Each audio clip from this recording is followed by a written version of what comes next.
Assalamualaikum friends. Welcome back to my channel Base Knowledge. For introduction, I am Jibran Sid Pracha, a lecturer of Botany and Biology in our Government College Mandi Bhavli. Basically हम हमारा आज का topic है fields after FSc pre medical. इसके ऊपर इसका part 1 video हमने बना ली है और उसके अंदर हमने major field MBBS in government colleges private and abroad के बारे में डिस्कस किया था। आपको मैं वो वीडियो का लिंक आई कार्ड में दे दूंगा और डिस्क्रिप्शन में भी अटैच कर दूंगा। आज का टॉपिक है हमारा fields, major fields for pre medical FSc student other than MBBS. ये प्रोफेशनल फील्ड्स के बारे में हम बात करेंगे, एकेडमिक या टीचिंग फील्ड के बारे में बात नहीं करेंगे। इसमें आप प्रॉपर गवर्नमेंट या प्राइवेट जॉब करेंगे किसी हॉस्पिटल रेलिवेंट या इंडस्ट्री में।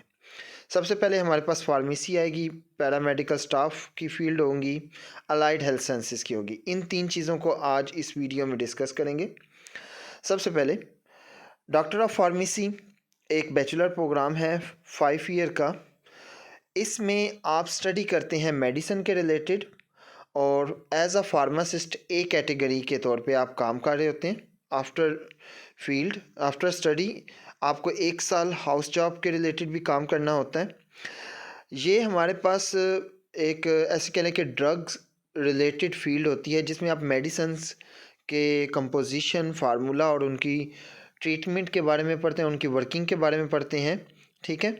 और एक फार्मासिस्ट इंटरनेशनली एक डॉक्टर के साथ मौजूद होता है हॉस्पिटल में जो मेडिसिन सजेस्ट करता है। डॉक्टर का काम या फिजिशियन का काम डायग्नोस करना होता है और उसके पैरेलल एक फार्मासिस्ट, एक डॉक्टर, मेडिसिन डॉक्टर जो मेडिसिन सजेस्ट करता है कि इस पर्सन को इस डायग्नोस्टिक, इस डिसीज़ के लिए कौन सी एंटीबायोटिक देनी है हमने।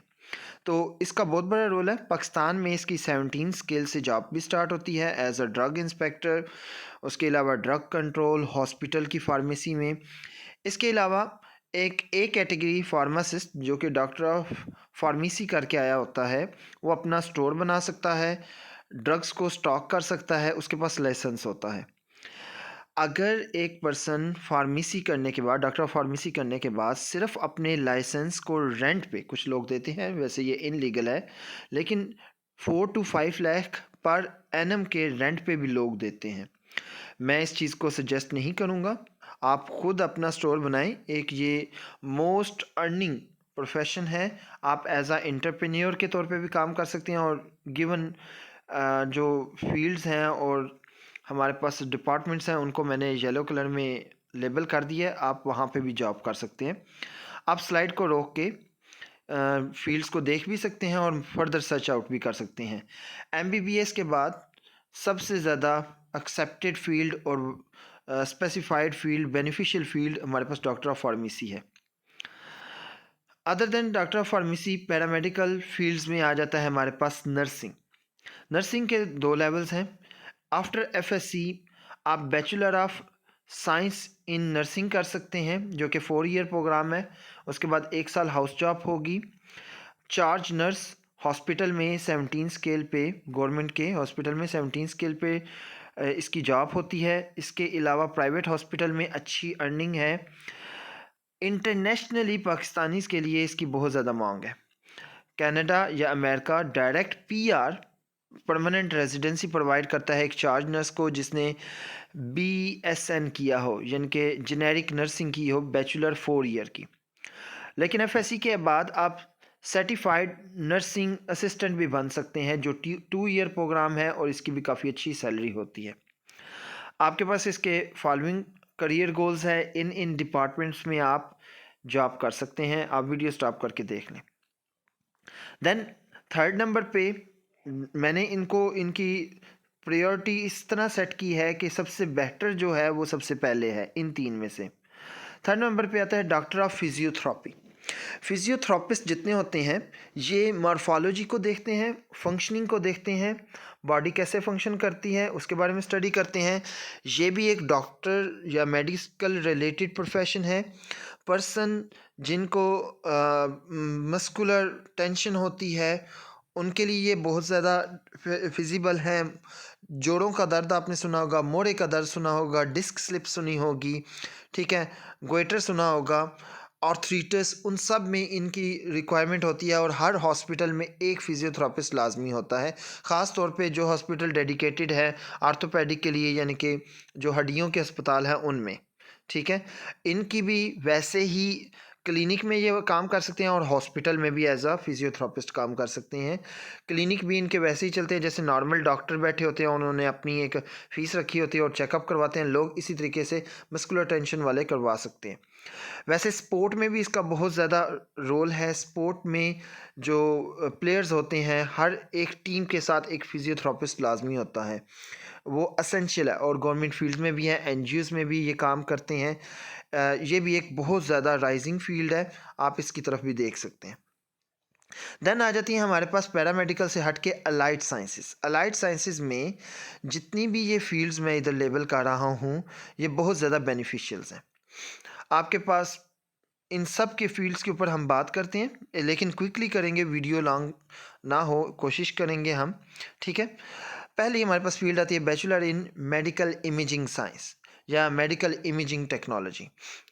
2021 में इसे बैचलर बनाया गया। इससे पहले इसके साथ भी डॉक्टर लगता था, डॉक्टर ऑफ इमेजिंग साइंस या डॉक्टर ऑफ इमेजिंग टेक्नोलॉजी, ठीक है। इनका काम होता है अल्ट्रासाउंड, एमआरआई, सीटी स्कैन, इन सारी मशीनों को ऑपरेट करना, इन सारी टेक्निक को यूज़ करके डिसीज़ को डायग्नोस करना और बॉडी की मल फंक्शनिंग को डिटरमिन करना, ठीक है। ये डॉक्टर के साथ काम करते हैं। जहाँ पे कोई एमआरआई स्कैनर है, अल्ट्रासाउंड स्कैनर है, ठीक है, और दूसरी इस तरह की डायग्नोस्टिक मशीनरीज़ हैं, उनको ऑपरेट करने के लिए एक bachelor of medical imaging science के पर्सन को अपॉइंट किया जाता है जो डॉक्टर को असिस्ट करता है। याद रखें, ये डॉक्टर नहीं होते, लेकिन ये उनके साथ असिस्टेंट भी नहीं कहेंगे, पैरेलल ही आ जाता है, लेकिन ये मशीनरी को ऑपरेट करना ज़्यादा बेहतर से जानते हैं और ये भी हाई सैलरीड प्रोफेशन है। बहुत सारे हमारे स्टूडेंट इसके ऊपर इसमें स्टडी कर रहे हैं और वर्किंग में भी हैं, ठीक है।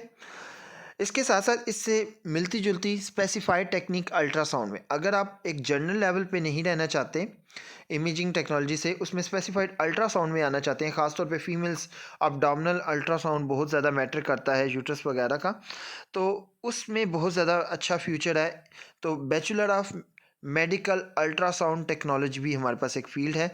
आप वीडियो को स्टॉप करके इसके नीचे करियर प्रॉस्पेक्टिव देख सकते हैं। इसके बाद नेक्स्ट मोस्ट सूटेबल इन प्रोफेशन के बाद आ जाता है bachelor of science in sport sciences and physical education. Physical education की हर दफ़ा लेक्चरर की भी सीट्स आती हैं पाकिस्तान में, 17 स्केल की कॉलेजेस में। जो मेरे पास सीट है पंजाब पब्लिक सर्विस कमीशन, मैंने भी Punjab public service commission clear करके लेक्चरर की सीट ली थी, तो वो भी बहुत ज़्यादा अवेलेबल होती हैं सीट्स और स्टूडेंट पूरे नहीं होते, एप्लीकेंट पूरे नहीं होते। इसके अलावा हर टीम के साथ ये मौजूद होते हैं, ये फ़िज़िकल एजुकेशन को देखते हैं और फ़िज़िकल हेल्थ को मॉनिटर करते हैं। Different private and government organisation में इनके लिए जॉब होती है। नेक्स्ट आ जाती है हमारे पास बैचलर इन डाइट्रिक and nutritional sciences. Nutritional scientist या न्यूट्रिशनिस्ट आप इन्हें कह सकते हैं। ये हमारे पास बहुत ही ज़्यादा अर्निंग प्रोफेशन है जॉब मिलने के बाद, कोई सूटेबल जॉब। इनका काम ये होता है कि ये किसी पर्सन की डाइट एंड न्यूट्रिशन को मॉनिटर करते हैं। इंटरनेशनल लेवल पे हर स्कूल एक न्यूट्रिशनिस्ट को अपॉइंट करता है अपने स्टूडेंट के गुड विल्स के लिए। हर ऑर्गेनाइजेशन में एक न्यूट्रिशनिस्ट मौजूद होता है। हॉस्टल्स में न्यूट्रिशनिस्ट का विज़िट नेसेसरी होता है। पाकिस्तान इस तरफ ट्रेंड में जा रहा है और जिन लोगों ने इनकी इस साइंस में बैचलर कर रहे हैं, फ्यूचर में उनके लिए एक बहुत बड़ी लॉट डेवलप हो रही है जॉब की। लोग कम होंगे, जॉब ज़्यादा होंगी, क्योंकि लोग इस फील्ड की तरफ नहीं आ रहे। ये एक न्यू राइजिंग फील्ड है पाकिस्तान के अंदर। हाउएवर प्राइवेट सेक्टर में आपके पास इंडिपेंडेंट प्राइवेट प्रैक्टिस होगी। मल्टीपल नेशनल फूड इंडस्ट्रीज़ में इनका रोल है, कंपनीज़ में है, हमारे पास कंसल्टेंट के तौर पे है। इवन कि ये जो इंटरनेशनल बॉडी बिल्डर है जो कंपटीशन देखते हैं उनके लिए भी एक वो अपना प्राइवेट न्यूट्रिशनिस्ट को अपॉइंट करते हैं जो एक हाई अमाउंट चार्ज करता है किसी भी प्लेयर को उसकी न्यूट्रिशनिस्ट एबिलिटी को देखने के लिए। ठीक है, इसके prospective government, private and public sector में हमारे पास ये फील्ड्स हैं। आप हर एक फील्ड को जस्ट जनरली फील्ड का नाम लिखें। ठीक है, जैसे हम टॉपिक देख रहे हैं bachelor of dietary and nutritional sciences, फिर आगे रेलिवेंट आप सेक्टर को देख लें, उसको लिखें गूगल पे और आपके पास उनके अंदर जॉब्स मिल जाएंगी। आप उनके बारे में मज़ीद सर्च कर सकते हैं। सर्च लाजमी करें, सिर्फ मेरी बात पे ना रहें, सर्च करके फिर अपनी एक फील्ड सेलेक्ट करें। देन हमारे पास आ जाता है bachelor of science in food sciences and technology. ये लोग हाइजेनिक मेजरमेंट्स और फूड मार्केटिंग को देखते हैं। जितनी फूड इंडस्ट्रीज़ हैं, बेशक वो पल्प इंडस्ट्री हो, जूस फार्मिंग इंडस्ट्री हो, फर्मेंटिंग इंडस्ट्री हो, चीज़, योगर्ट या डेयरी मिल्क, डेयरी वगैरह की इंडस्ट्रीज़ हो, जो भी फूड इंडस्ट्रीज़ हैं उनके अंदर हमारे पास एक फूड साइंटिस्ट मौजूद होता है जो इस डिग्री को करके आता है। मेरे एक फ्रेंड हैं, वो अभी एक पल्प इंडस्ट्री में काम कर रहे हैं हुंज़ा में। वहाँ पे उनकी एक बहुत अच्छी सैलरी है। हाँ, ये हाई सैलरीड फील्ड है, लेकिन आपको जाके कंपनीज़ में जॉब करनी पड़ेगी। अगर लड़कियां रिस्ट्रिक्टेड हैं अपने इलाके में रहने के, जैसे कि मैं एक सिटी से बिलोंग करता हूँ और स्टूडेंट कई ऐसे होते हैं जिनके पेरेंट्स चाहते हैं उनकी बच्चियां अपनी सिटी से बाहर जॉब ना करें, उनके लिए थोड़ा सा टफ हो सकता है। लेकिन कोई अगर स्टूडेंट इस्लामाबाद, लाहौर, पिंडी, सरगोदा इन रीजन में रह रहा है और फैक्ट्रीज़ वहाँ पे भी मौजूद हैं, तो उनके लिए ये एक बहुत अच्छी फील्ड हो सकती है। इसके बाद आ जाता है medical laboratory sciences. Medical laboratory sciences में जितनी भी आपके पास टेस्टिंग लैब्स होती हैं, इक्विपमेंट डेवलपिंग लैब्स होती हैं या कोई भी डायग्नोस्टिक लैब होती है, उनके अंदर जो लैब टेक्नीशियन होंगे जो एक्सपेरिमेंट परफॉर्म करेंगे, डिसीज़ को डायग्नोस करेंगे, सैंपल को, ब्लड का सैंपल, यूरिन का सैंपल, उनमें से डायग्नोस करके कि पॉसिबल डिसीज़ के सिम्टम्स हैं कि नहीं हैं, ये लोग इन्वॉल्व होंगे। और ये कोई उधर टेक्नीशियन नहीं होंगे, ये लैब रनर होंगे, ये उनके सीनियर्स होंगे जो ओवरऑल लैब को मैनेज कर सकते हैं। ठीक है, इसके अलावा पोस्ट ग्रेजुएशन के भी चांसेस हैं, इसमें बायोमेडिकल साइंसेज में भी जा सकते हैं आप, और इसके रिलेटेड आप नई इंजीनियरिंग टेक्नोलॉजीज़ भी पढ़ सकते हैं जो फ्यूचर में बहुत ज़्यादा राइजिंग फील्ड होगी। आगे बात आ जाती है bachelor in science in public health. Public health क्या क्या एक नेशनल लेवल पे, प्रोविजनल लेवल पे या इंटरनेशनल लेवल पे या ग्लोबली कौन कौन से क्राइसिस फेस कर रही है कोई कंट्री हेल्थ के रिलेटेड, ये एक पीस ऑफ गोल्ड है इंटरनेशनल फील्ड्स के लिहाज से। अगर आप पाकिस्तान से बाहर, इवन के पाकिस्तान के अंदर ऑर्गेनाइजेशन के साथ काम करना चाहते हैं या गवर्नमेंट जॉब में जाना चाहते हैं, तो ये एक बहुत ही कमाल की फ़ील्ड है और इसकी बहुत ज़्यादा स्कॉलरशिप्स आती हैं हर साल इंटरनेशनल लेवल की, जो पाकिस्तानी स्टूडेंट्स को इंटरटेन करते हैं, क्योंकि ये एक बहुत मेजर फील्ड में आ जाती है। और आगे हमें क्लाइमेट चेंज के लिहाज से और पब्लिक हेल्थ को मॉनिटर करने के लिए एक पब्लिक हेल्थ पर्सनस की ज़रूरत पड़ती है हर लेवल पे। तो ये फील्ड्स की आपके पास कैरियर पर्सपेक्टिव मौजूद है, आप इन्हें रीड भी कर सकते हैं और मज़ीद सर्च भी कर सकते हैं। आगे बात आ जाती है bachelor of science in operation theatre technology. Hospitals, private clinics, dental clinics, research centre, इन सब में जो भी ऑपरेशन रिलेटेड कोई भी वर्किंग होगी, जहाँ पे भी कोई भी बॉडी प्रोसेसिंग करवाई जा रही होगी और इक्विपमेंट मौजूद होंगे, ऑपरेशन थिएटर टेक्नोलॉजिस्ट लाजमी होगा। इनका काम एक ऑपरेशन के दौरान ऑर्गेनिक मैटर जो एक्सट्रैक्ट होता है उसको डिस्पोज करने से लेके पूरे ऑपरेशन थिएटर को डिज़ाइन करने तक होता है, कि एक एक चीज़ ऑपरेशन थिएटर में जो भी मौजूद होगी इन्हें पढ़ाई जाती है। और हॉस्पिटल के अंदर अगर एक ऑपरेशन थिएटर डेवलप करना है, किसी ने लगाना है और उसे रन करना है, तो इस एजुकेशनिस्ट पर्सन की ज़रूरत पड़ेगी। याद रखें, आज से पहले ये दुनिया पाकिस्तान में ट्रेंड रहा है कि कोई भी काम जो सा था कोई भी बंदा कर दे तो काम चल जाता था, लेकिन अब चेंज हो रहा है ट्रेंड। अब हर एक फ़ील्ड के लिए स्पेसिफ़ाइड पर्सन की रिक्वायरमेंट है और दायरा कार तंग किया जा रहा है। अब सिर्फ़ कोई भी कॉन्ट्रैक्ट पे काम करवाने वाले सर्वाइव नहीं कर पाएँगे। प्रॉपर पर्सन अपॉइंट करना पड़ेगा जिसके पास प्रॉपर डिग्री हो। तो इसलिए ये फ्यूचर की राइज़िंग फ़ील्ड्स बनती हैं। नेक्स्ट आ जाता है हमारे पास रेस्पिरेटरी थेरेपी। इसमें रेस्पिरेटरी थेरेपी एक डॉक्टर जो कि सांस की बीमारियां, लंग्स की बीमारियों को देखता है और पर्सन की रेस्पिरेशन को कंट्रोल करता है, उसके असिस्टेंट के तौर पे रेस्पिरेटरी थेरेपिस्ट भी हमारे पास मौजूद होता है जो उसकी काम को फर्दर रन करता है, क्योंकि डॉक्टर सिर्फ मॉनिटर करता है, मेन ड्यूटी इस पर्सन की होगी और ये भी हॉस्पिटल की जॉब्स हैं। नेक्स्ट बात आ जाती है एनेस्थीसिया टेक्नोलॉजी। ऑपरेशन से पहले एक हम बचपन से सुनते आए हैं कि सुन करने वाला डॉक्टर, बेहोश करने वाला डॉक्टर। बेहोश करने वाला डॉक्टर वो यही होता है जिसने bachelor of science in anaesthesia technology किया होता है।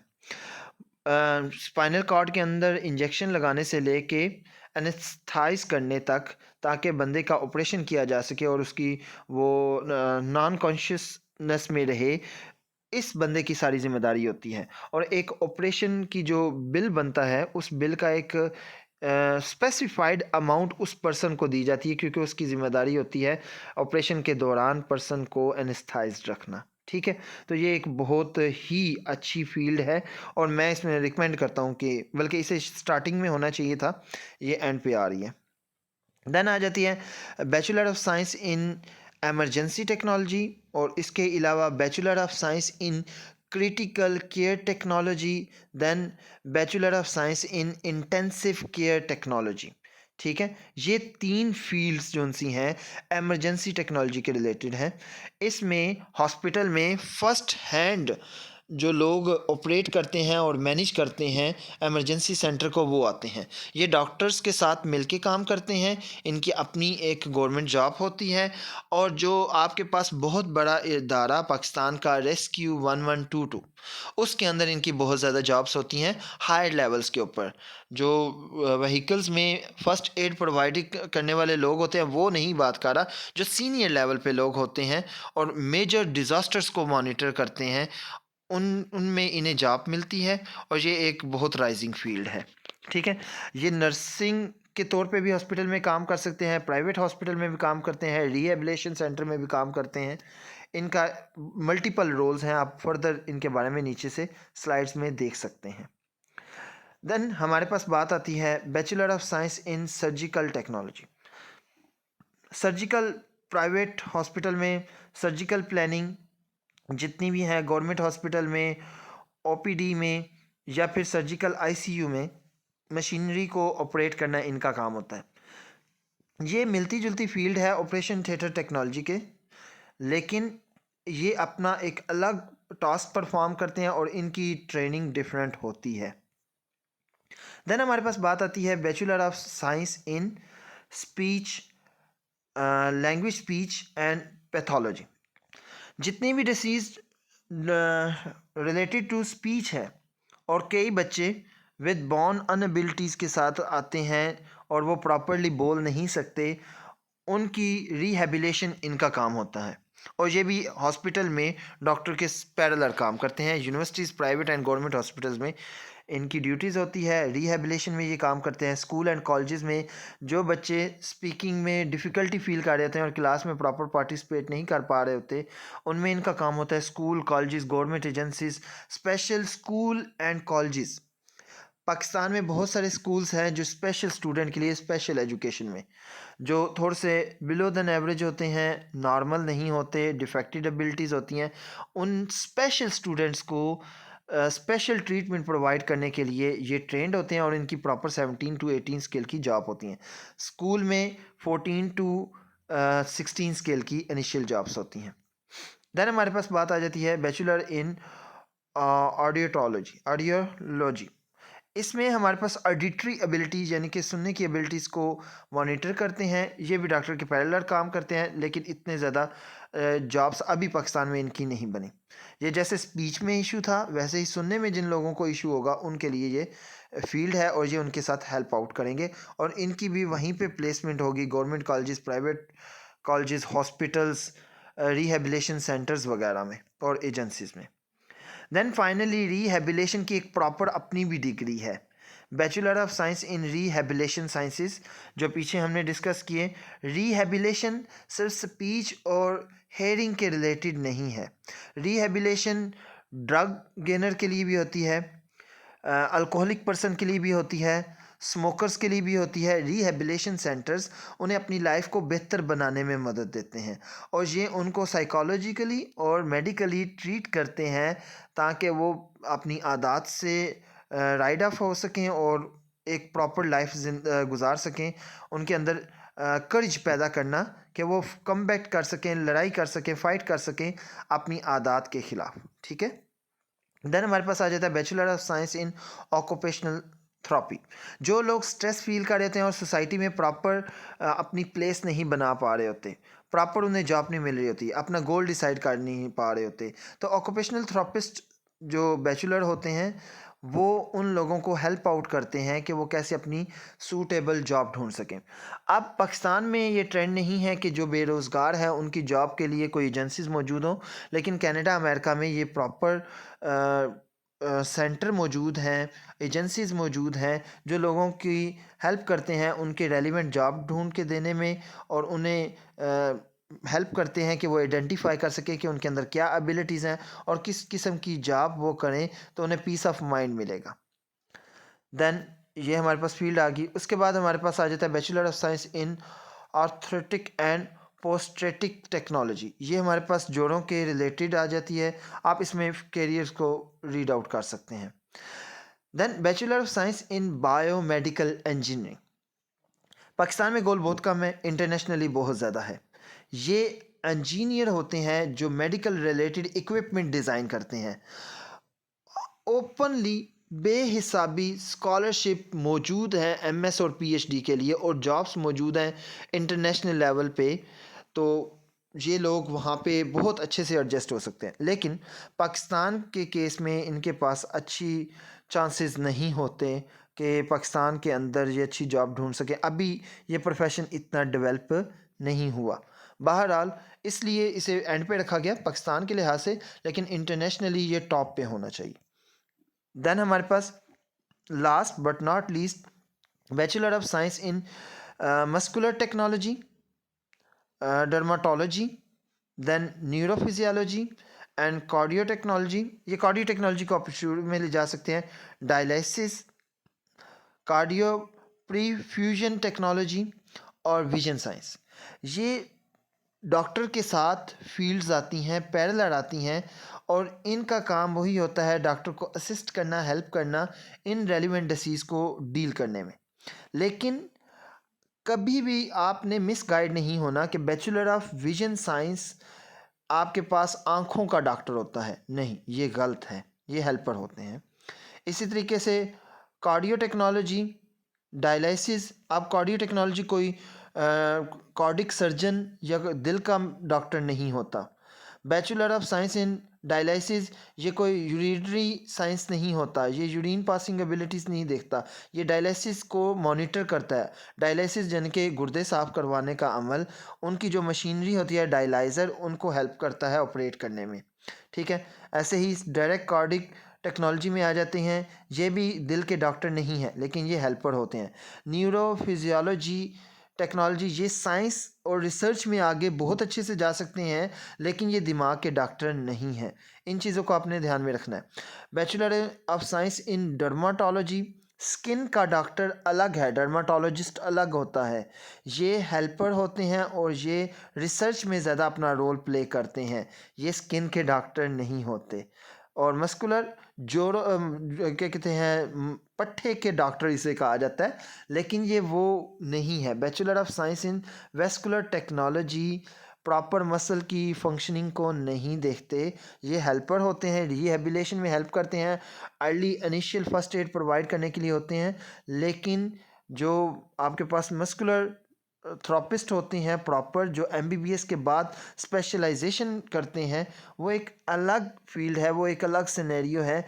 ये साथ में काम करेंगे लेकिन ये इंडिपेंडेंट क्लिनिक नहीं बना सकते, ये आपने मिसगाइड नहीं होना। आज के लिए इतना ही। इंशाल्लाह ताला नेक्स्ट वीडियो में मैं मज़ीद एकेडेमिया और रिसर्च रिलेटेड बीएस की इंफॉर्मेशन लेके आऊँगा और study in abroad USA, Canada, Italy वगैरह के रिलेटेड इंफॉर्मेशन होगी। Thank you so much. Video को सब्सक्राइब करें, बेल आइकन को दबाएं और आपको इस तरह की और इंफॉर्मेटिव वीडियोस मिलती रहेंगी। अल्लाह हाफ़िज़।